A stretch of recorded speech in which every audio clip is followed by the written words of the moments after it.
We are wrestling. We are wrestling podcast. They give a shout out to We Are Wrestling on YouTube.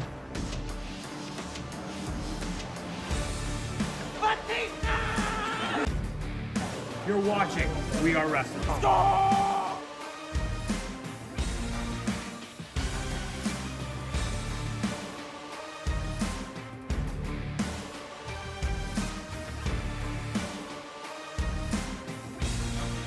I'm the host with the most. You are by far the least intelligent. What's going on, everybody? Danny Huckins here, man. 1/3 of We Are Wrestling.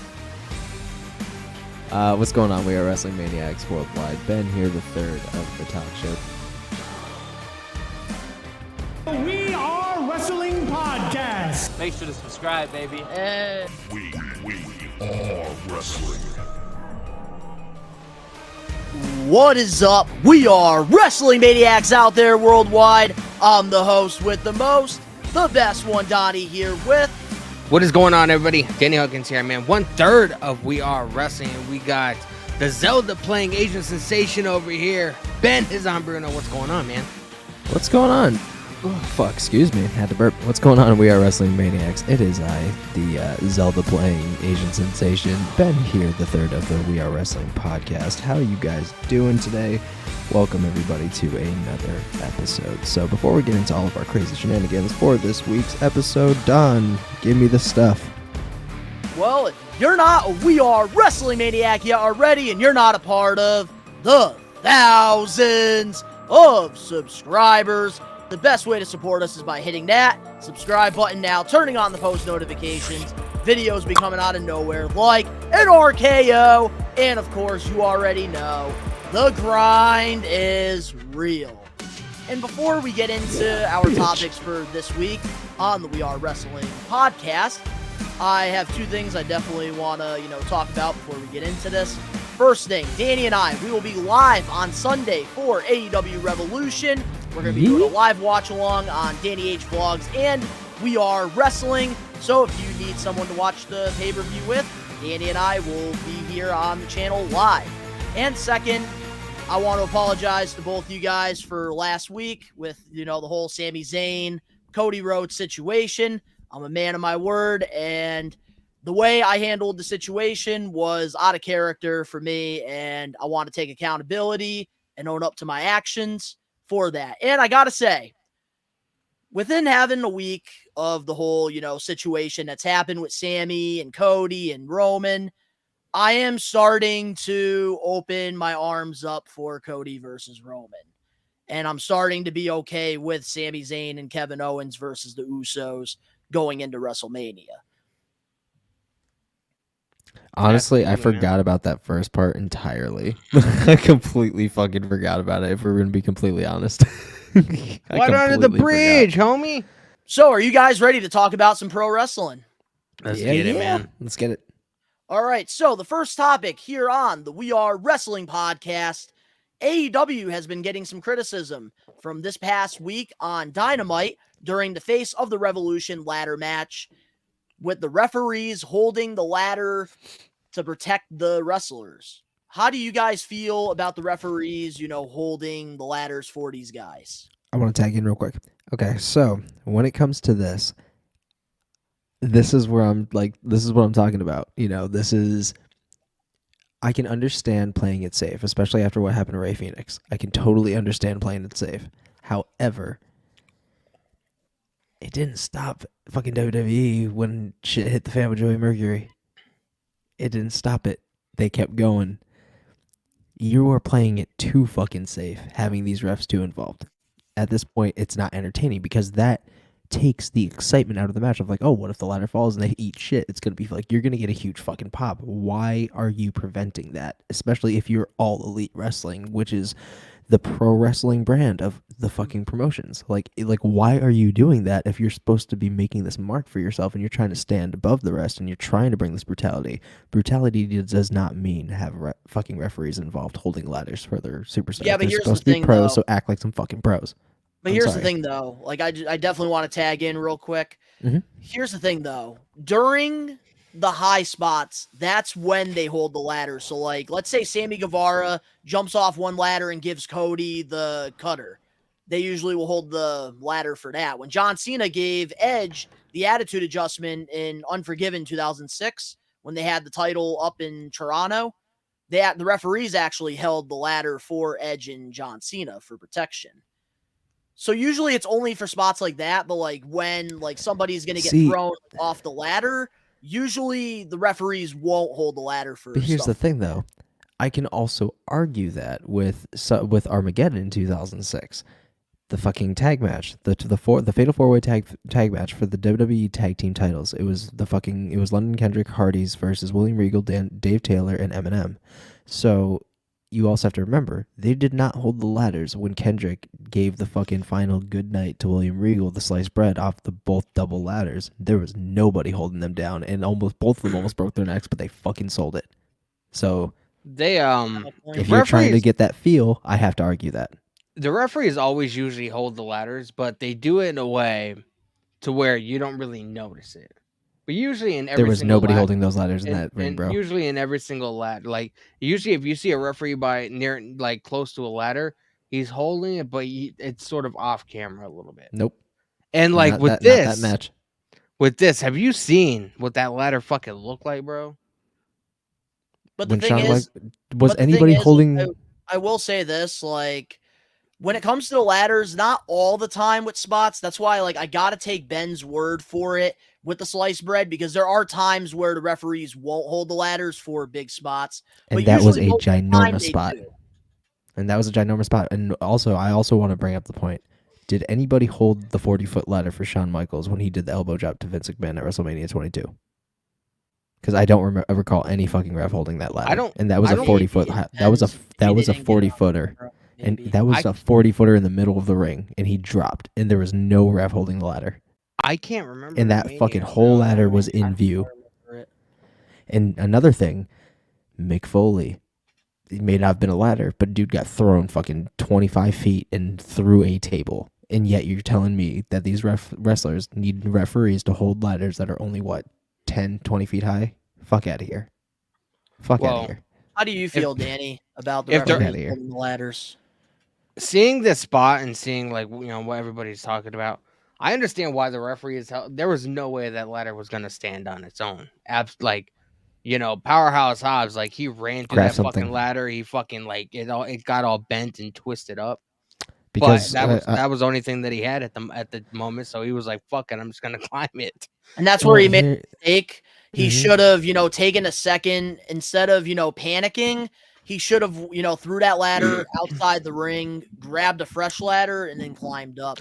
It was here's the also. thing. I don't mind the referees holding the ladder, but when it's a finish, like a ladder that's like pretty much twisted like a pretzel, then I have a problem with that because it looked horrible.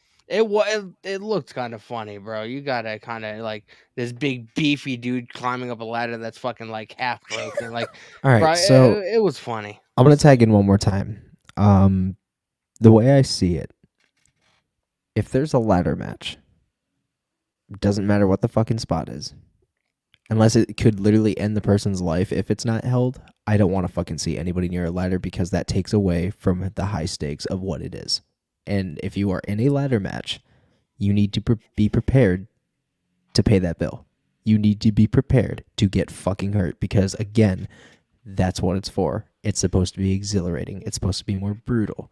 Having any kind of ref interference takes away from the whole magic of what that match is and how these people literally put their bodies on the line for your entertainment and for their paychecks. So to have a ref in there takes away from how exciting it is. And I think it just doesn't, it should not happen in my personal opinion, but I can respect the safety aspect. I can respect it all day, but again, I have my points.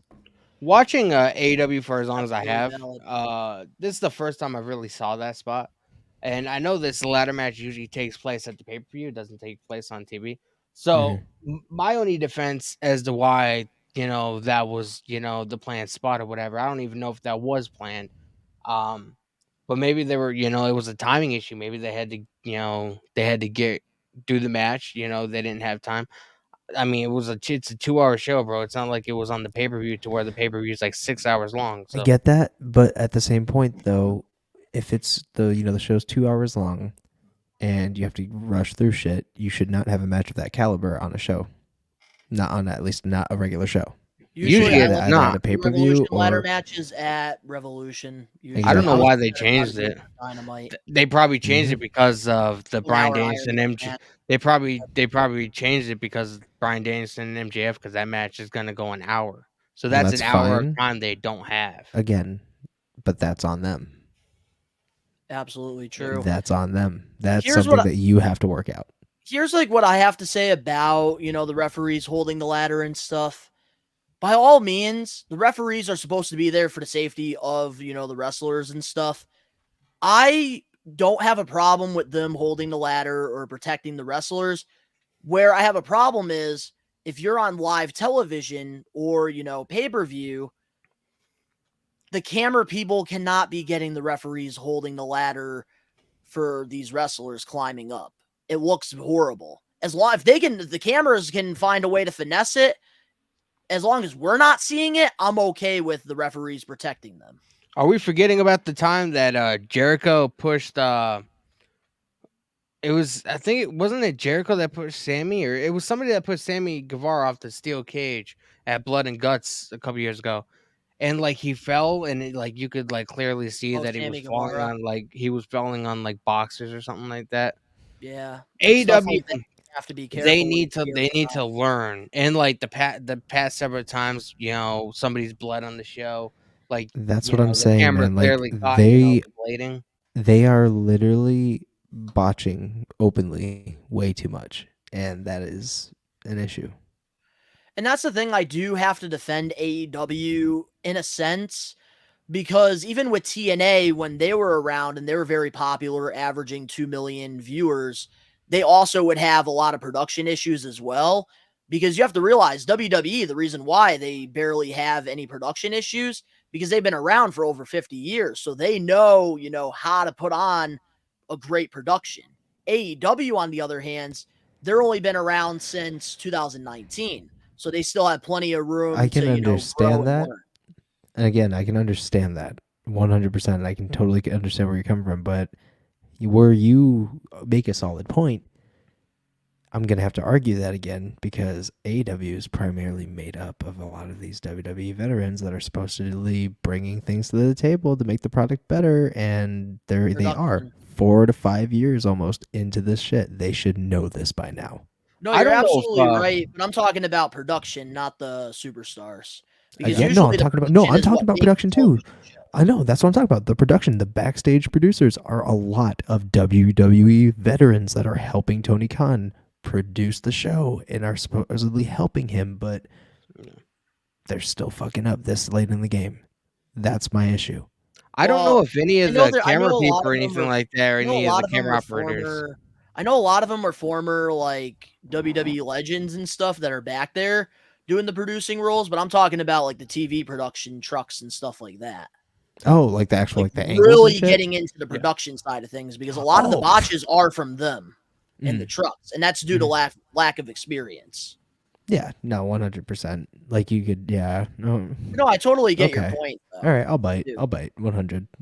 I'll bite. Yeah, I don't know if anybody on the camera crew or any of the camera operators or anything, I don't know if they've ever had any kind of experience doing professional wrestling or anything of this magnitude. So, and that's the thing. There's plenty of learning, because you have to understand WWE. You want to know who's in that truck that calls all the shots for the videos?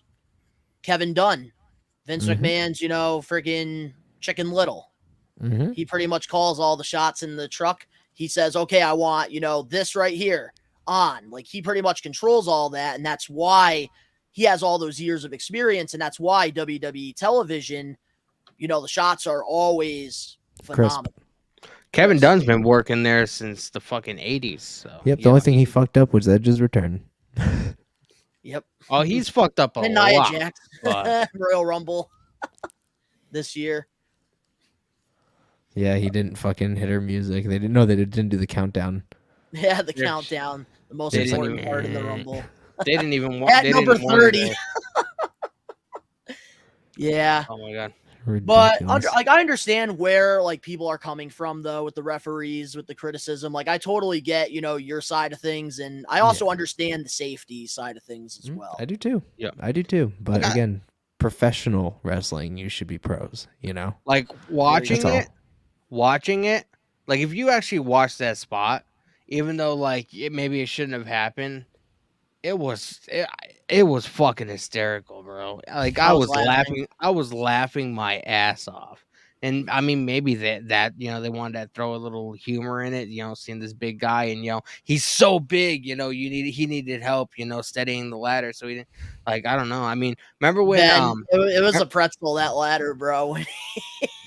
Dude, he tackled the ladder, bro, and one of the sides is like straight, but then the other is like twisted like a pretzel. See, I don't even know. That's another point to bring up is like I don't even know if it's like those are like legitimate ladders anymore ever since the Joey Mercury incident. Like I don't think they take that kind of chance anymore. So they are Independent probably usually is, but usually Yeah. television, no. That's what I'm saying. So it's like I don't think that they're gonna risk, having a real steel ladder in that bitch and having it literally harm their talent, which they need. I don't think that they're gonna do that on was live it TV. Was it Big Show that he was in a Money in the Bank match, and like he kept trying to climb the ladder and he kept like breaking the rungs when he was so he had this like fucking like this Yep, that was Big Show. this special ladder built for him so he could climb it. That's what that's what I saw this as. It was just something funny that happened. Like I do So feel you think like it was like an intentional botch? something like that. I feel, I mean, it was in plain sight, bro. Like, Yeah. there was like 3 or 4 referees holding this fucking ladder. Here's the last thing I'll add to this. When I saw this happening, I was laughing hysterically, and all I could think about is what Jim Cornette what he's gonna say on his podcast about that spot. Oh my Like, god. I feel like people are reading too much into it. Okay. It was for the Yeah, most I think part, we're it was pretty definitely getting harmless. to it a little too much. I think we need to move on to our next topic. Let's do it. Ric Flair, in a recent interview, praised both the Paul brothers, Logan and Jake. And he said this, and I quote, on his thoughts on both the Paul brothers, he said, "Oh, hell yeah, he's great. Both of those kids are better than some of the guys that do it full time for a living. I'll stand by that comment all day long. Until you told me last week that Sean was training Logan, which now makes sense, I thought, God, this guy's just got incredible natural ability. I think they're big and they draw money. That's all there is to it. Draw money."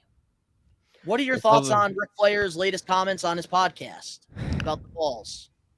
So, one, I'll back him up on Logan. 100%. I 100% will agree that Logan Paul belongs in a wrestling ring. I will 100% stand by that as well. He moves so naturally in the ring. He's built for it. Like he's built like he's belonged in this industry. He performs that way. He's already a natural actor. So his mic skills have never been an issue. It's just for Logan Paul specifically, for me, just needs to develop a little bit more of a character. That's it. But I will stand by that with Ric Flair for Logan. In terms of Jake Paul, nah. He has not stepped foot in a wrestling ring yet. Do not go barking up a tree that hasn't even been fucking planted yet. Ben's a Jake Pauler, ladies and gentlemen. I will say, Jake Pauler. I totally understand. I'm a Logan Pauler, bro. Low gang. Yeah, I'm a low gang, bro. I'm a low gang, bro. I'm part of the low gang. So yeah, 100%. I understand where Ben's coming from. I do too. As far as like Jake and Logan, we haven't seen Jake in pro wrestling. He's primarily all we saw was a failed fucking botched ass punch in Saudi Arabia that was garbage. But I will say, Ric Flair said that. Ric Flair said that they draw money. They fucking do, bro. They do draw money, but as terms of better than a lot of the full timers that do this full time, no. Only Logan. Ooh, Do not fucking involve Jake. he was talking about talking about Logan when Money. it comes to the pro wrestling aspect, and he was talking about Jake from Well, the money aspect. yes.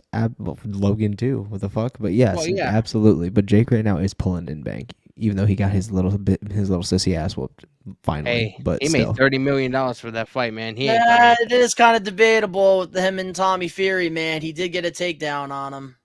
Well, regardless of the fact, I'm glad that I saw his shit get clapped finally. Anyways, but I stand by it. Logan, 100. Jake, don't say shit. He hasn't stepped in a wrestling ring yet. He hasn't done anything. And Well, the thing is with Jake Paul, to be honest with you, I don't see him stepping in a ring. I think he's focused on boxing because he has spent, the last few years, training and stuff to be a boxer. And like he's proved that he can, box in the ring. And I don't think he's gonna, go from that to WWE. Logan's doing it, and like I don't see Logan going back to boxing. no, he I has don't know to Money if, is right for like one fight. Logan did amateur wrestling in high school. I have no idea. Jake did too. Jake did Well, it too. I feel like Logan genuinely loves this business now. Yeah. I feel like he is all in. Like I think we're going to be seeing a lot of Logan Paul. Like he is collecting. He's gonna be on accolades. Raw Monday. He was an Here's actor something I will turned say. wrestler, which is interesting. Here's one thing I will say about both the Paul brothers. When they're dedicated to something, whether you love or you hate them, they give it 1,000% in what they do.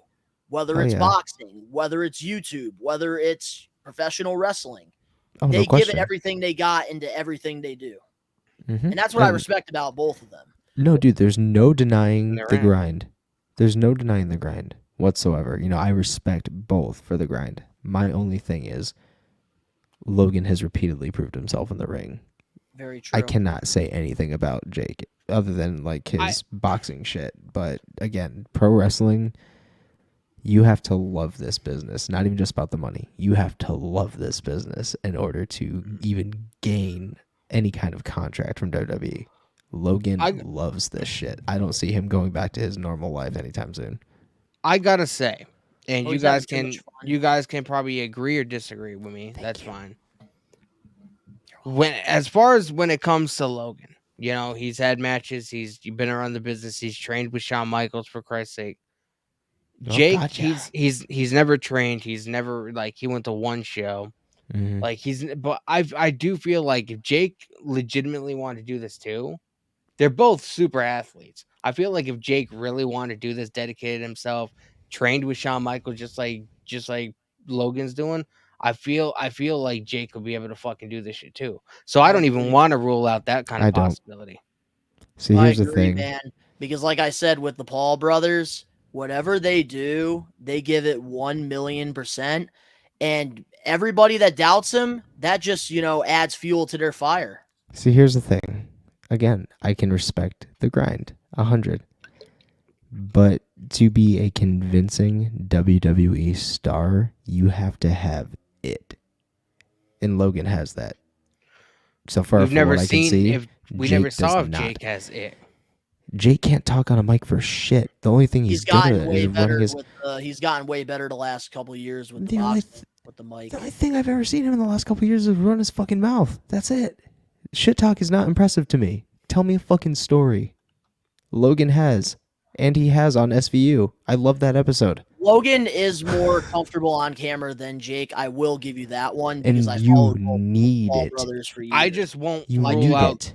I just won't rule out. I wouldn't Jake, rule him out either. I wouldn't rule him out, but I'm talking about level of success. And Jake is going to have nothing on Logan in terms of WWE or a wrestling ring, period. Or a ring in general. I mean, people can say the same thing about Logan when it comes to boxing and compared to his brothers. So I mean, Well, That's actually, fine. here's a fun fact about They that. have a with passion boxing. for both, and that's fine. They belong Back in when they both were both those training, worlds. back when they both were training to be boxers, fun fact, Logan Paul was actually a better boxer than Jake, but Jake started putting in more work, and now Jake is way better than Logan Paul is in the ring, and even Logan said that on his podcast. But now I want to get into my thoughts on the Ric Flair comments during his podcast, and I'm going to keep this one short and sweet because I feel like we've covered a lot of it here. Yeah. Ric Flair, I don't think is talking about the wrestling side of things here. He's talking about drawing money for the business. And if there is anybody that, can draw money right now, he's not wrong. 100% Logan Paul, 100% Jake Paul. Because Jake Paul has, sold, he's breaking boxing records, selling these, these fights that he's having with, former MMA fighters and, pro boxers. He just sold, I believe, 800,000 buys on his fight with Tommy Fury, sold out in Saudi Arabia. And if there's anybody that can draw money, it's the Paul brothers. They proved it, with everything they do, they put 1,000% into it. And I really think he's just talking about the drawing money thing because Jake is drawing money in boxing. He's got eyes on the product. For me, I was never really into boxing, but when Jake Paul and Logan Paul, did their fights up with, Deji and KSI, I started paying attention to boxing. And I've actually, kind of enjoyed it a little bit. But when it comes to, pro wrestling, I think, Logan Paul, the man, can put asses in seats. He can draw money. Jake he is had a classic with Roman fucking Reigns at SummerSlam and blew the roof off the fucking stadium. And my point is, Ric Flair's comments, I think, weren't about anything wrestling related, drawing money. Because both of these guys, let's be real, they definitely can draw a lot more money than most of the people on the full-time roster. Oh, yeah. And, like, people, like, I do want to say this, too, before we move on. Like, people will even buy tickets to the shows and watch the shows to see them get their ass kicked, So, either way, if you love them or you hate them, they're still going to draw money regardless. Bro, I never thought in a million years I was ever going to see literally Triple H the Game praise Logan Paul. Remember when I used to watch never thought in a million Remember years, when I used to watch his I vlogs believe a lot.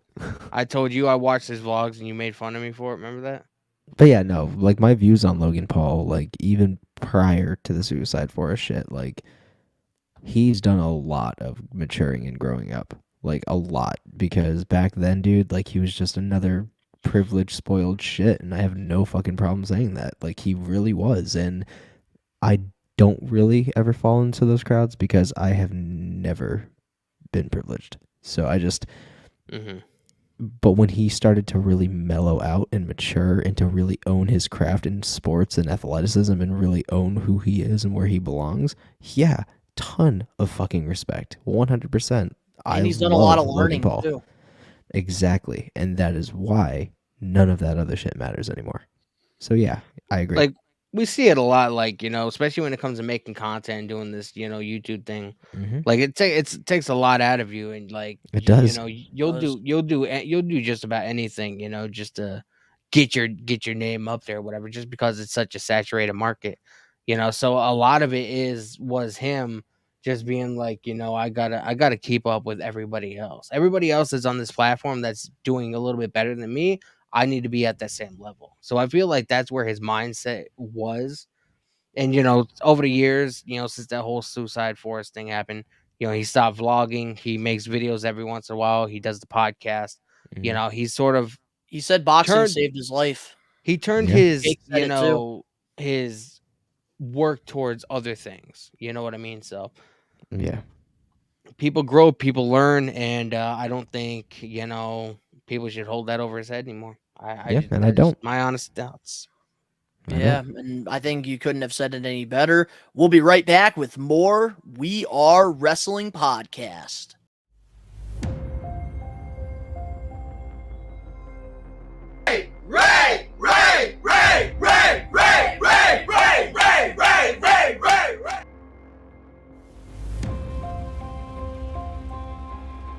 It's gonna be different this year. We're gonna be at Donnie's house again this year. Not one, but two nights. nights.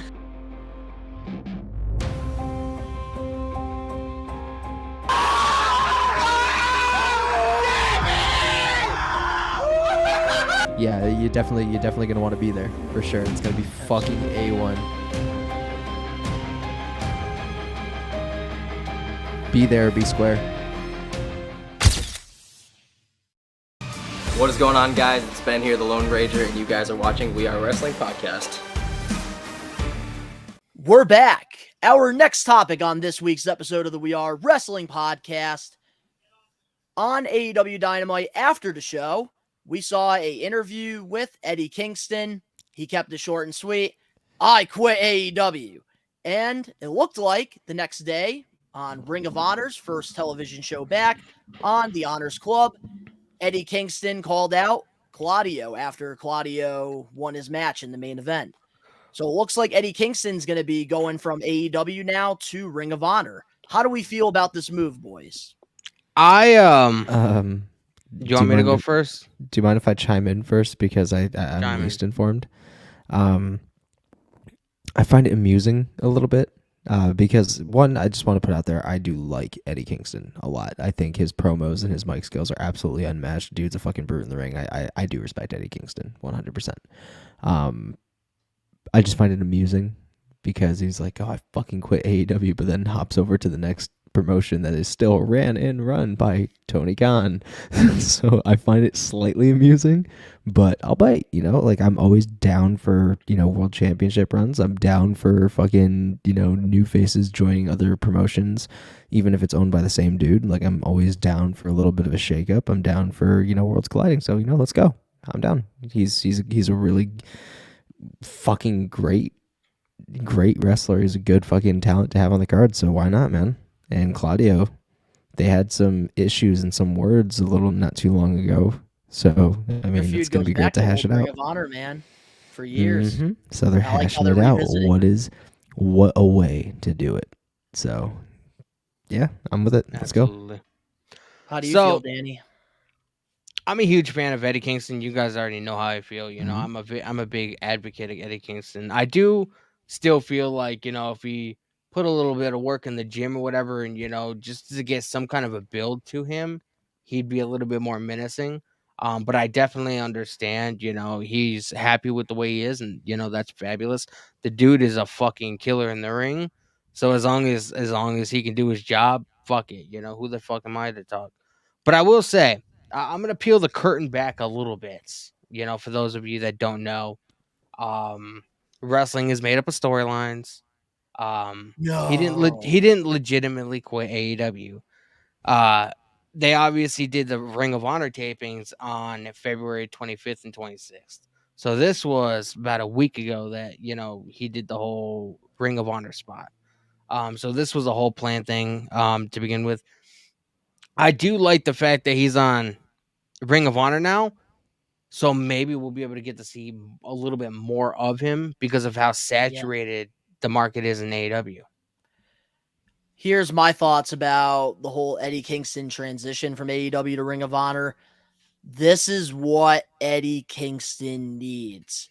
In AEW, his character, ran stale after the whole Jericho storyline. It was just way too long, and Eddie Kingston kind of got lost in the shuffle after that feud with Jericho. And now I think him, coming in as like, a rebel and pretty much, leaving AEW to go to Ring of Honor to, create chaos. I love it because he has that type of character that can, connect with the audience, especially Ring of Honor fans who are diehard maniacs. And honestly, Kingston, I think, could be a future Ring of Honor world champion. He has the potential of carrying this new era of Ring of Honor. And what better way to work with, somebody who he's had a feud with back in the day in Ring of Honor with Claudio. This is what Kingston's character needed. AEW, I think there really wasn't much for him to do. With the more talent that are coming in, the less, Kingston is, getting to show what he can do. And Ring of Honor, they need somebody like Kingston to get behind. I've always said this. Eddie Kingston, to me, felt like the Tommy Dreamer of AEW. Oh, my don't fucking say that. God, yes. Don't say that. Oh, God. You're I'm not massacring my saying boy. anything with their wrestling abilities.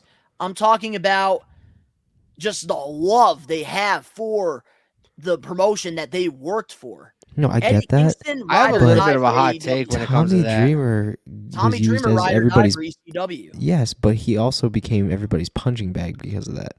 Tommy Dreamer was a better extreme wrestler, but I feel like overall Eddie Kingston's a better pro wrestler in general. Tommy Dreamer is a legend, ECW legend, but he was more into like, the hardcore style. But No, when but it when I came to compare, like, but here's the thing though. When I'm comparing the two, I'm not talking about who's better.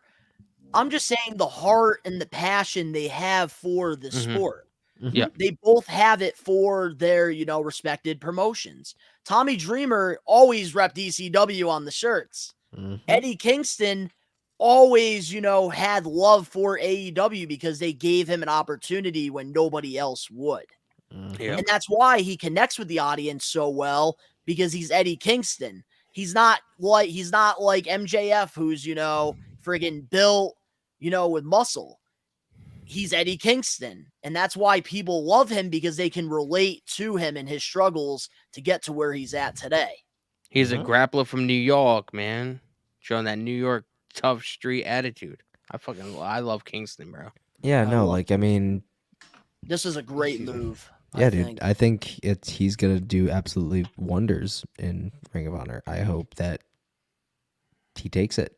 I hope that he's able to run with the title for a little bit and really bring some more prestige to the brand. And moves the needle for them and gives them a lot more opportunity. I really hope that he really brings it. So, yeah, great move, man.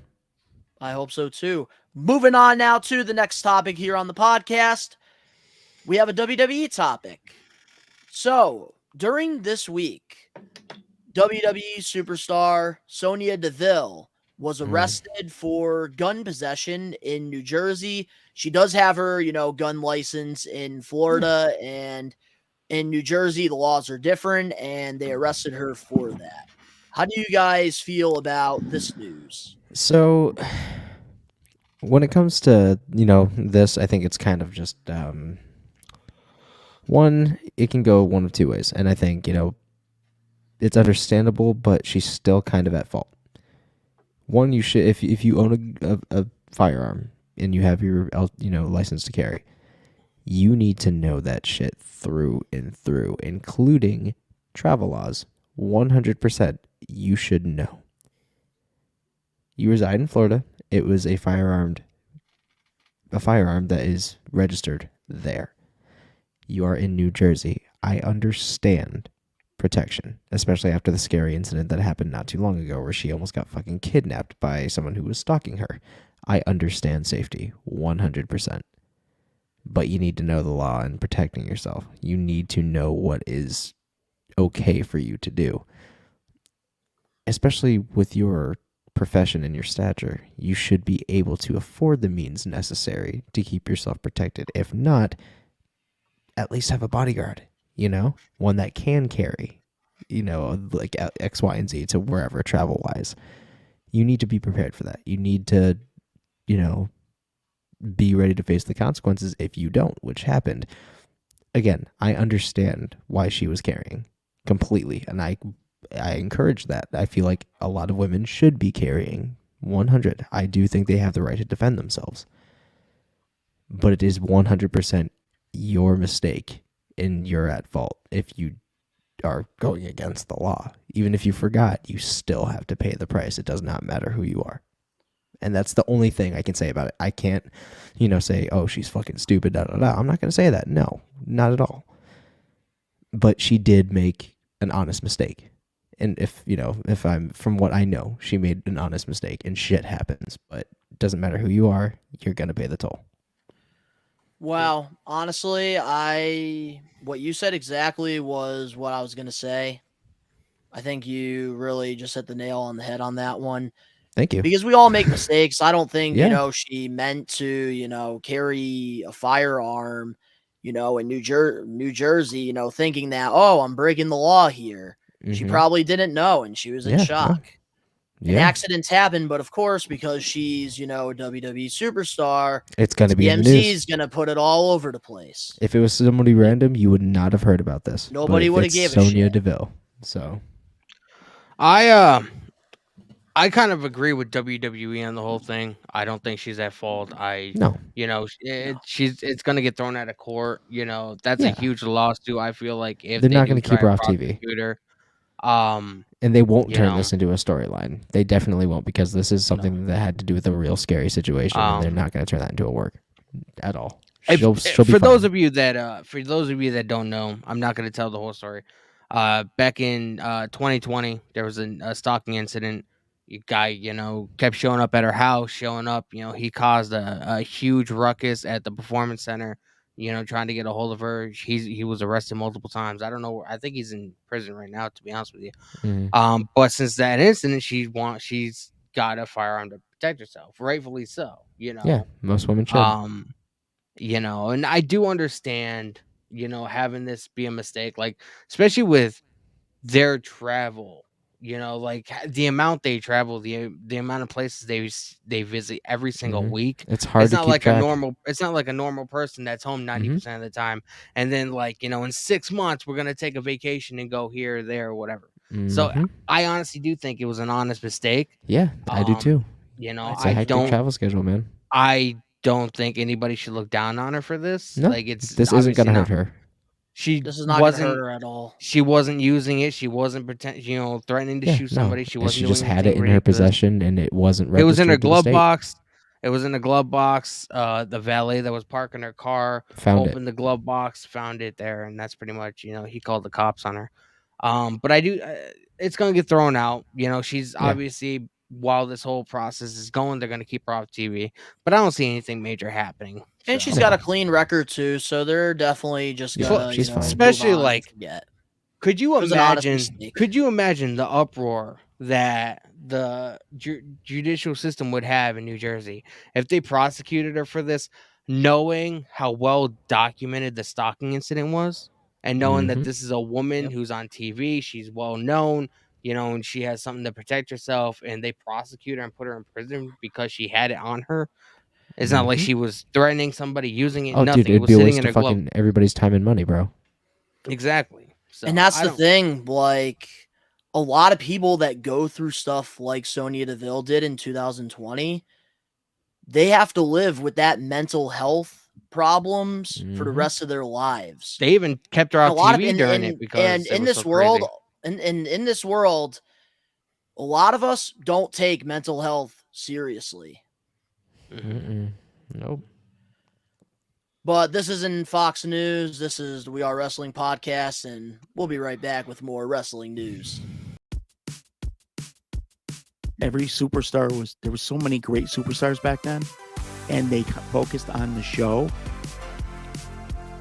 What happened in the ring took care of itself. I have enjoyed tag team wrestling more now than I ever have in my entire life. And I think a lot of it has to do with AEW, tag team matches, especially the pay-per-views. Those crowds back then, wrestling fans were wrestling fans. With old school wrestling, the only thing I criticize is the pace of matches. I think when it comes to old school, it's, for me, a little too slow.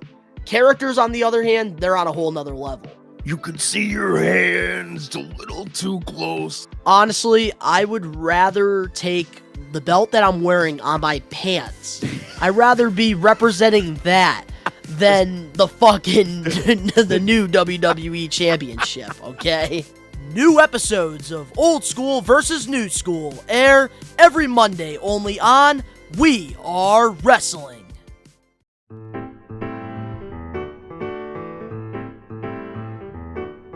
What is going on, everybody? Danny Huckins here, man. You guys are watching the We Are Wrestling podcast. I want to be acknowledged!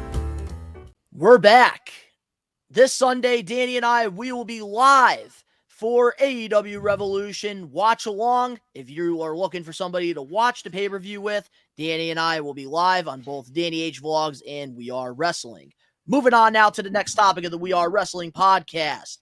During a recent interview, Goldberg stated, and I quote, "You never say never, especially in wrestling, and they owe me Going one," to sleep. says Goldberg. "That's all I can say. I made a deal with the devil, and I did my job, and they owe me a retirement match. At the end of the day, at 56, it's not something where I'm sitting by the phone waiting for a call. I've got a few ideas of how to do it on my own, possibly in Israel. So never say never. So now the question is, Should WWE give Goldberg a retirement match? Does he deserve one? Yes or no, and why? I say yes. Now, will that be a good match? No, probably not. But with Goldberg's longevity, you know, he had a long. I was a huge fan of Goldberg when he was in WCW. Me too. You know, I even liked him in 2003 when he came to WWE and he had that feud with Jericho, and you know that was some good stuff because they legitimately had heat. Hold on real quick. I love how when Ben's pretending to sleep, and he sees his little eyes looking at us. Like if you really look, you could see like his eyes like a little open. Come on, man, you got to be professional about this. Ben, how do you feel about like Goldberg? Should he get a retirement match? Hitting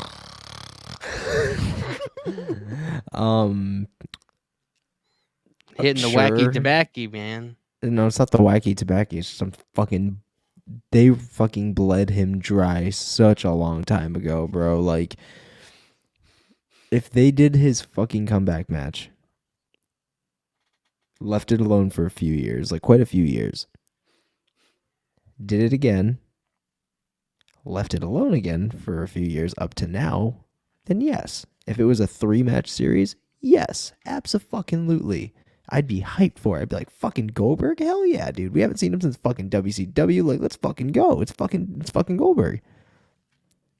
That man is so fucking prone to botches and is so goddamn dangerous in the ring and is goddamn embarrassing his fucking legacy as this tanked out powerhouse. I'd put him in a match with Omos.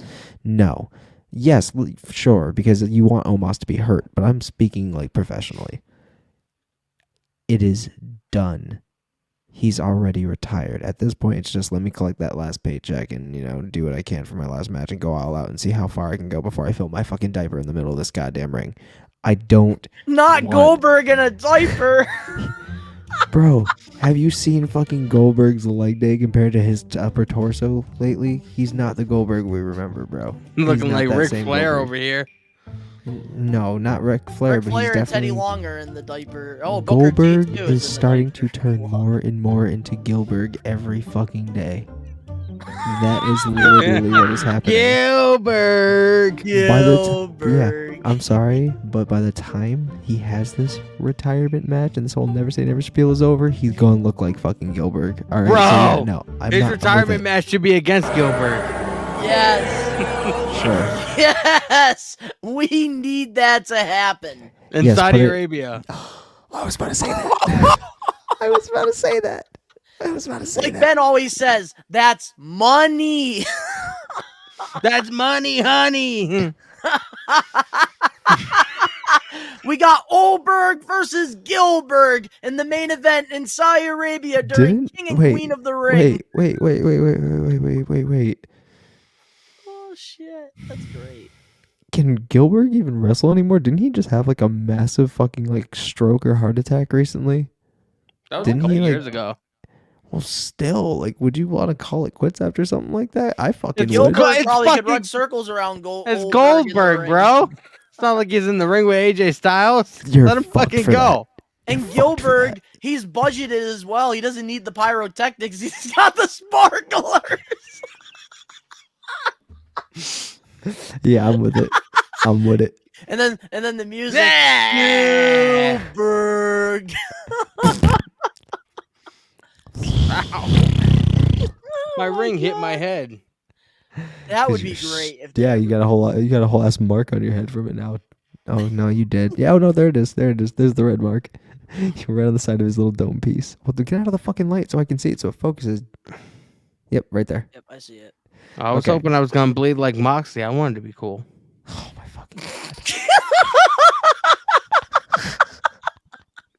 Dude, Mox fucking bleeds every fucking week. Dude, the dude farts bleeds and pops getting a in the fucking blood shower, vessel. bro. Dude fucking shits and pops a blood vessel pushing. When Mox when Mox is brushing his teeth, he makes sure they bleed. He's like, yeah, I did it. Yep. And then he just spits it. Nobody makes me bleed my own blood. Nobody but you, Mox. And then he gets his bloody noses because the hairs are dry. You're dumb. You're dumb as fuck. The dude walks through the hotel and he just fucking starts pouring blood. Goldberg used to freaking he used to bleed when he used to smack his head on the fucking All right, wall so let's just unanimously before say his fucking yes so we can get onto this main event because I'm just tired of Goldberg. I'm so Okay, sick of I Goldberg. actually really want to give my thoughts on this. though. That's Saudi what I'm saying, Arabia, yeah. Goldberg, Serious note. Gilbert retirement match for the both of them. Let them fucking go. See whose hash it spear out. is more toxic. Here's the thing with Goldberg. Goldberg. I think let's just give the man a retirement match because we've been wanting the man to retire for so long. Like, they've botched his return. They had him bury Brock in like 2 seconds at Survivor Series. They had when him he his bury Bray first Wyatt match. as the Fiend. in They Saudi gave him Arabia. the freaking Universal Champion like that for no apparent reason whatsoever. He almost fucking broke the Undertaker's neck in Saudi Arabia. That was a shit show. And then he also freaking buried Dolph Ziggler in like 5 seconds at SummerSlam. Gave him like 5 spears for no reason. Wrestled Braun Strowman in front of nobody. This run for Goldberg has been, Goldberg has been very embarrassing. And if he's going to have one final match, a lot of fans actually want to see Goldberg put over Braun Breaker. How do you guys feel about that? I'd rather Goldberg versus Gilbert. It's a marquee fucking match. Give him Braun Breaker so Braun Breaker can just tear him the fuck apart and we got a new What if Goldberg. he fucking injures Braun Breaker, bro? And then what's gonna happen? No, have Here's the Braun Breaker rules. If injure he's him. going to wrestle Braun Breaker, there's no jackhammers. There's no spears. Oh, wait. That's the only 2 moves Goldberg can do. Holy shit. No, I just hope that he goes to try to do them and Braun Breaker just does them better and puts him the fuck away. All right. Moving on now Excuse to me. our last topic before we get into the main event.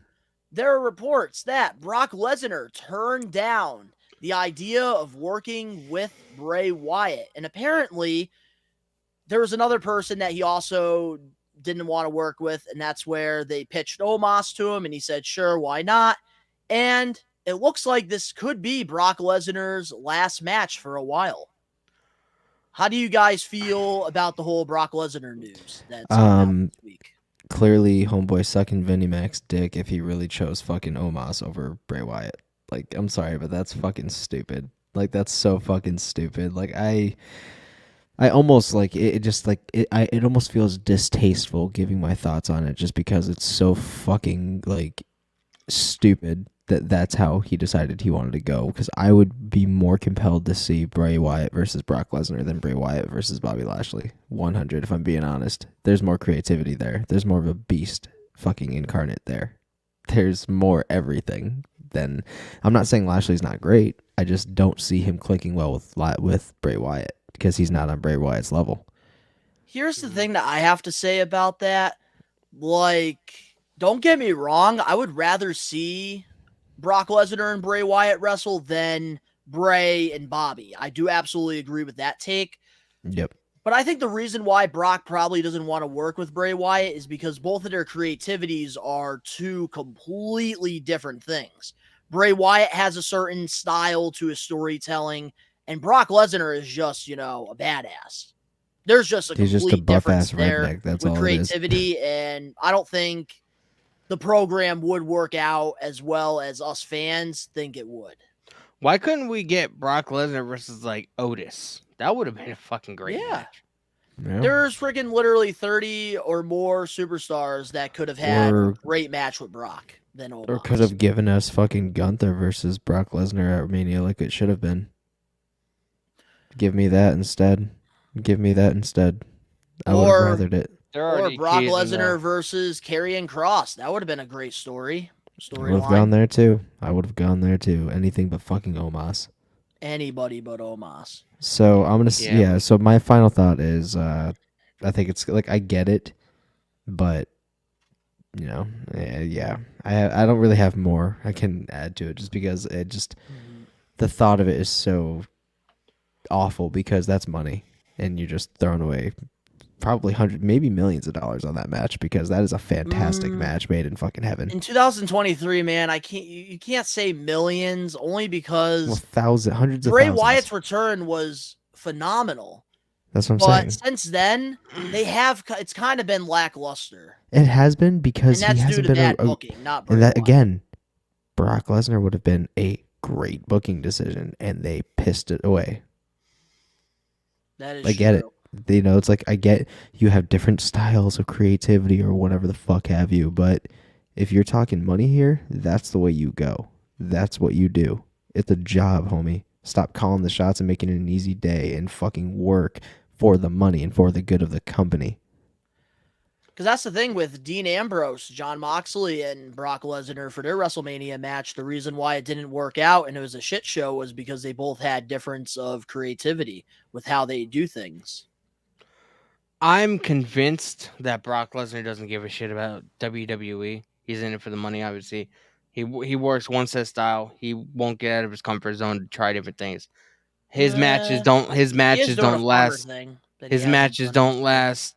Well, yes, but I'm talking his for the most part his in-ring is the same. Yeah, no, you're right about that. And he won't wrestle for more than 10 minutes. Same shit. The match that we just saw at Elimination Chamber with him and Lashley. Yeah, dude. Besides the low blow, that was very similar to the match that he had with Roman at last year's WrestleMania. Very lackluster. Didn't really prove anything. Didn't fucking end anything. Again, didn't man, do nothing. That's another reason why I had really nothing to add to it, because it's basically just a stupid ass waste of a fucking filler match at WrestleMania, because Vince's fucking senile ass got too fucking. The whole point of this match is to see if the almighty Brock Lesnar can lift Omos up and F5 him. That's literally the entire point of this fucking match. And that's how I feel what Ben's doing right now with it. But I would be lying if I didn't say this. In that stadium, when Brock Lesnar lifts Omos up to get an FI, there's going to be a huge pop. Probably. That's like the only thing that's going to get a pop during. Because WWE fans don't know any better, man. They've been force-fed shit for years, and they don't know when they have something good.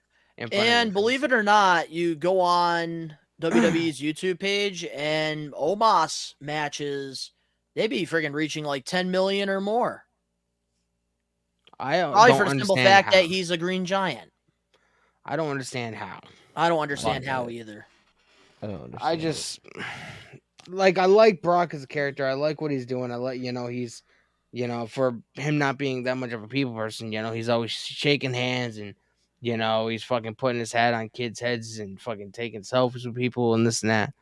But for the most part, his in-ring shit's the fucking same. There's nothing that's changed. He does suplexes, back suplexes, F5s, and that's Some about it. submissions too, but that's it. Really, the Kimura, that's about it. That's all Brock Lesnar fucking does. Yeah, and I think I think after this Mania though, Brock does need to take a break, because he, it's getting a little old. I think. Apparently, I love his character work right now as a babyface, though. There was a couple. I just don't like that they're having him versus Omos. There was a couple reports that people were taking from PW Insider saying that Brock Lesnar was leaving after WrestleMania, and he was saying goodbye on Monday Night Raw to people or whatever. Apparently he still has quite a few months left on his contract. I thought he only had this match left, and then he can decide. Nope. He still has time on his contract. Oh. That's crazy. So I think he's gonna go away after Mania, and he's gonna come back around SummerSlam. If I were to I could see something like that, maybe. Or having a match at Money in the Bank, because that's gonna be in the UK, and if Roman's not on the show, they're gonna want a big marquee matchup. Yeah, no, absolutely.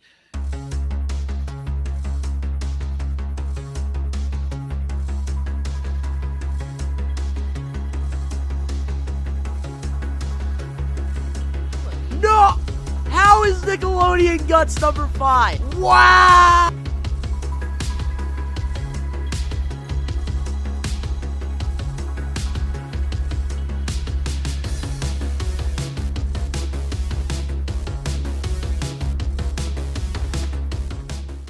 But now moving on to the main event topic for this week's episode of the We Are Wrestling podcast.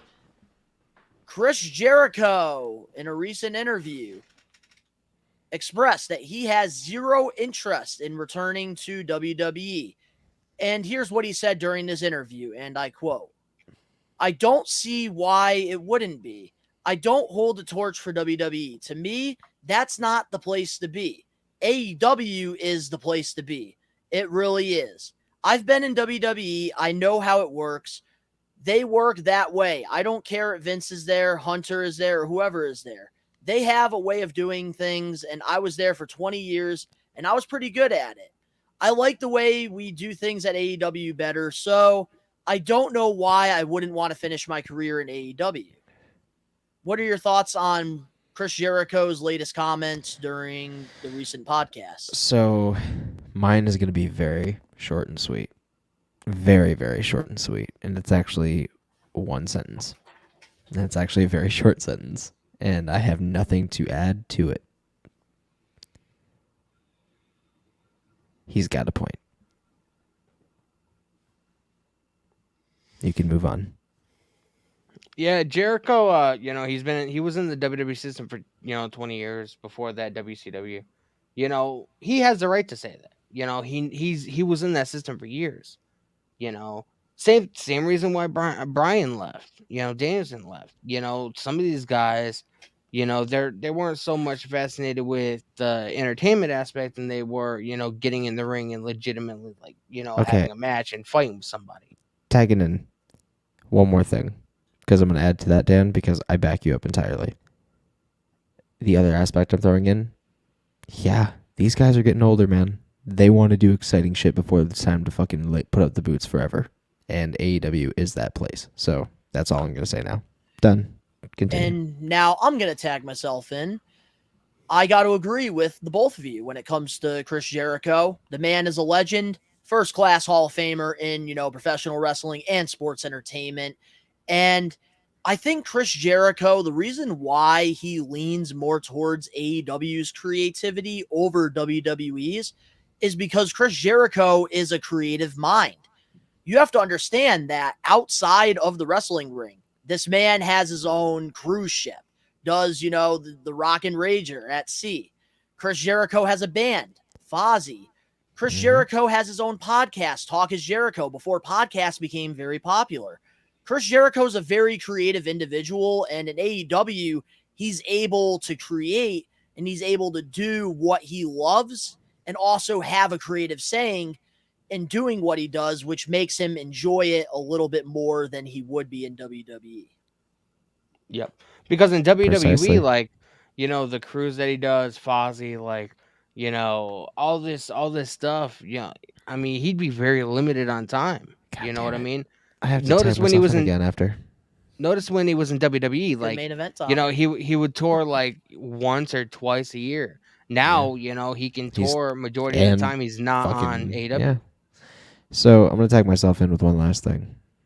Call it a hot take, but it's true. Chris Jericho is the only person that I could legitimately see, and the only person I could legitimately see happening is him being an active AEW roster superstar and still getting inducted to the WWE Hall of Fame. I'll say it. He is the only superstar that I know that could be an active AEW talent and still get inducted to the WWE Hall of Fame while under contract with AEW. I'll say it. Chris Jericho has that kind of fucking tie. He does. He does. 100. And that's the thing about He's Chris the only Jericho person that can bring everybody together. All right, that a lot of people need to understand about Y2J is that he is such a creative individual that when his career winds down and he decides to, hang up the boots, I can see him staying in AEW, helping TK and doing behind the scene roles and really, help these next generation of talent. I think Jericho, is very passionate for a lot of different projects and stuff, and he can do these different projects in AEW rather than WWE. I'm going to agree with you there. I'm going to tag myself in. I agree with you there 100% through and through. And I would like to add to that saying that once he retires, Chris Jericho will be the fucking Triple H of AEW that Triple H is of WWE. 100. They are on the same level of creativity, leadership, experience. They are literally hand in hand the best two to do it. When he can get Jericho as head of creative, you are going to see ratings fly. I'm telling you this right now, 100%. It will fly once Jericho is put in head of creative. And Jericho, he's at that stage in his career to where He focus on that, dude. He wants to build new stars. And that's the way you do it. He's putting over Ricky Starks. He put over Action Andrade. He's very high on that shit. From one fucking match. And he's like, I want to work with that kid. And put him over the stars. And what, is he on fucking Dynamite now? Yep. Like, what the fuck? Exactly. This dude went from fucking He was actually dark just in the to ladder Dynamite. match. That ladder match that we were Dynamite. talking about. Dude, it took Again. one dark match for Jericho to say, I want this guy in AEW. And again, he fucking put all his eggs on this kid, and this dude was just literally in the face of the revolution. Still putting him match. over in his That's podcast, too, saying, I don't need to wrestle him even though he beat me. I will never wrestle him again and stuff. That's fucking awesome, man. But you That's see, here's the awesome. most important thing about Chris That's Jericho. good sportsmanship, All right. Jericho's Here's the a most fucking important legend, thing. bro. He wants to just have fun. And in And he wants to AEW, build that's stars what in the he making. can do is have fun. He has creative control, and he's working with people that he's very happy to be working with. And the thing is, with Chris Jericho, I'm going to, leave it as this. I think that, Chris Jericho, there's a lot of fans out there that think these comments that he's making the past few years is, because TK's giving him a shit ton of money. No, And he's calling it down the middle. Delusional and this and that. But people have to understand, when it comes to Chris Jericho, he's paid his dues in the business, and Jericho He can say whatever the is fuck he a wants, creative bro. Individual, and people need to understand that Chris Jericho will do what Chris Jericho wants, and Yep. just like the AEW All Out media scrum, handled himself like a professional, and My he really guy- showed that he is a locker room leader for them and how much My- he loves the business. Because he didn't have to go during the media scrum and pretty much, help be there for TK when all of this shit's going on. He wasn't supposed to be Jericho at the media scrum. But he Yeah. wasn't. My guy. That I'm tells you sorry. the passion he has for AEW. Yeah, Not there you for wa- the money. No, well, obviously, I mean, my guy, again, Jericho is the only active AEW superstar to still make an appearance on Monday Night Raw. So, what are we talking about here? What are we doing? Again, that is how much pull Jericho has in this industry.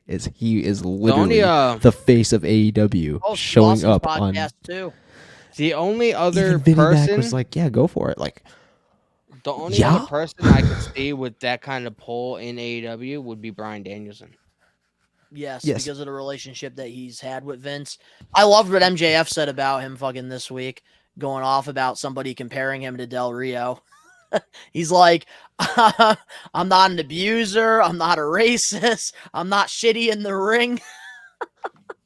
Dude, he put this freaking van on I'm not an blast. abuser. I'm not a racist. I'm not shitty in the ring. But when it comes to like Bryan Danielson, he has the same kind of pull as Jericho. You Oh, yeah. damn well know if he called WWE headquarters tomorrow, Triple H would drop everything and answer that fucking phone. Bro, they could literally be on the phone right now, and I wouldn't be surprised.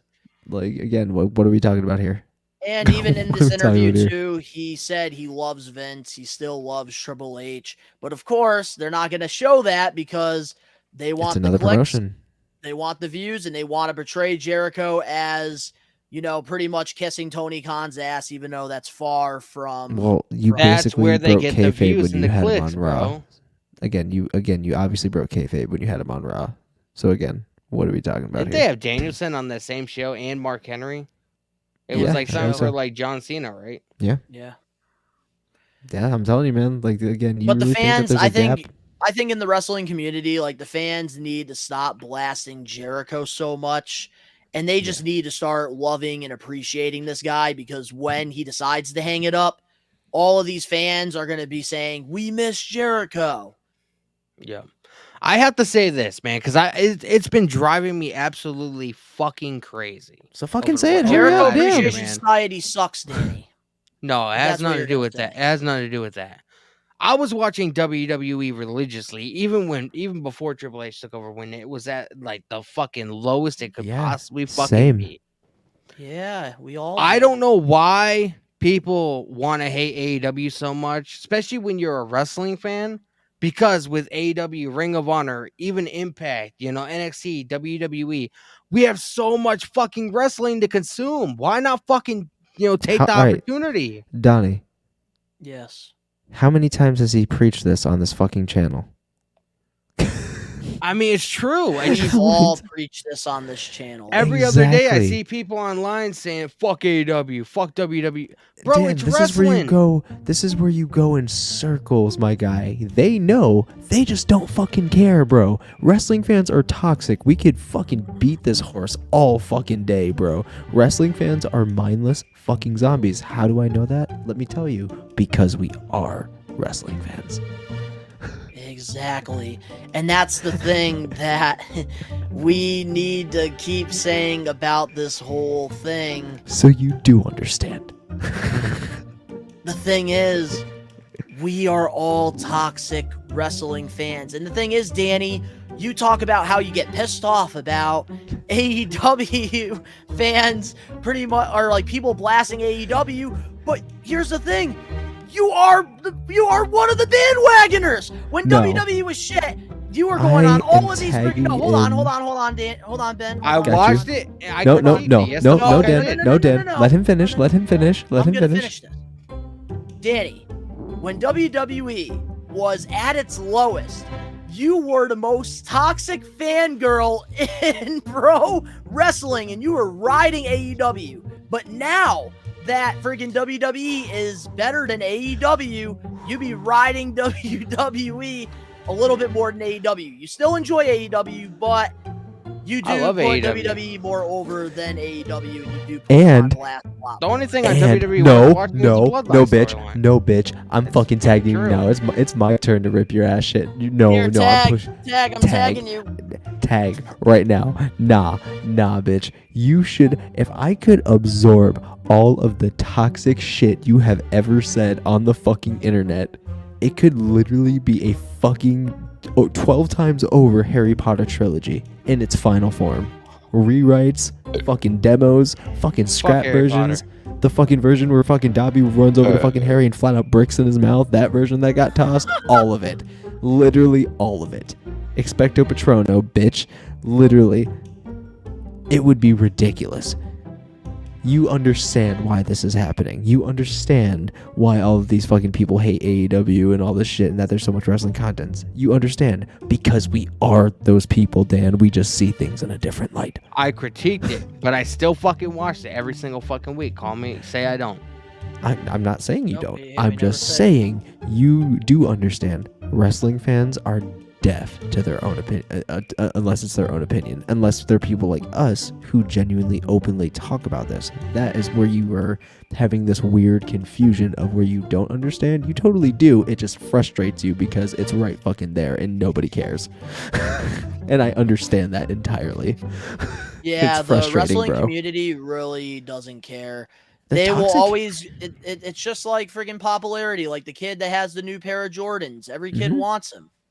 Absolutely. That's just how it is with wrestling. Man. Bro, when I dig your passion. It was hot, everybody was on the bandwagon train. But now WWE is back with Triple H, and everybody's on that bandwagon train. It's all WWE is far from back, bro. The only thing that's really tolerable about watching is the bloodline. I'm going to say this right now. Going back to your toxicity, I just want to fucking touch on it one more time for whatever reason. But your toxicity, man. I love this podcast. Holy shit, bro. Like, you're like, oh, I don't understand X, Y, and Z, but my God, toxic. Have you read?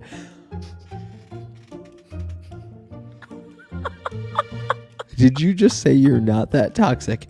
Bro, have you read any of the shit you have fucking posted on the internet, my guy? Especially on dirt sheet radios on Facebook. Bro, and what's nuts is he thinks that we won't fucking see it. But every time I see a wrestling article, it doesn't matter where the fuck it's from. It's the first one. It's the first one you see. First fucking one. I have literally, in one day, have scrolled by random ass fucking wrestling articles that I've never even heard of. And what do I see? This fucking guy going in on some random fucking topic that has nothing to do with shit. And you know what my favorite ones are? My favorite ones are the ones that literally don't even fucking phase anybody. Like, it could be about fucking Akira Tozawa, and he will literally comment on it, being like, yo, fuck this guy. It's one that you literally, he just saw it scrolling, and he you didn't dive even say in deep something. about it. He just goes, You "Yo, are fuck one of this those guy." toxic fans, Danny, and it's okay to admit it. We all are. I tweet stupid shit about wrestling all the time. I got blocked by Vince Russo. But have you seen this guy's catalog of shit he posts on random shit? It's like half of He's it's got a not whole even fucking needed. Bro, encyclopedia. he went always get out of his is that way why- to just say, Is fuck that why this I guy. always get Dude, restricted he's on got a whole Facebook? fucking library. Is that why I always get restricted on Facebook? Probably. I'm surprised Oh they my haven't freaking God. deleted your account by now. I thought All you'd be right. on MySpace. All right, I But need let to us know in the comment section below. We are Wrestling Maniacs. Your thoughts on the topics for this week's episode. Remember, Sunday, Danny and I, we're going to be going live for AEW Revolution Watch Along. You need someone to watch the pay-per-view with. Danny and I, we will be here doing a multi-stream on Danny H Vlogs, and We Are Wrestling.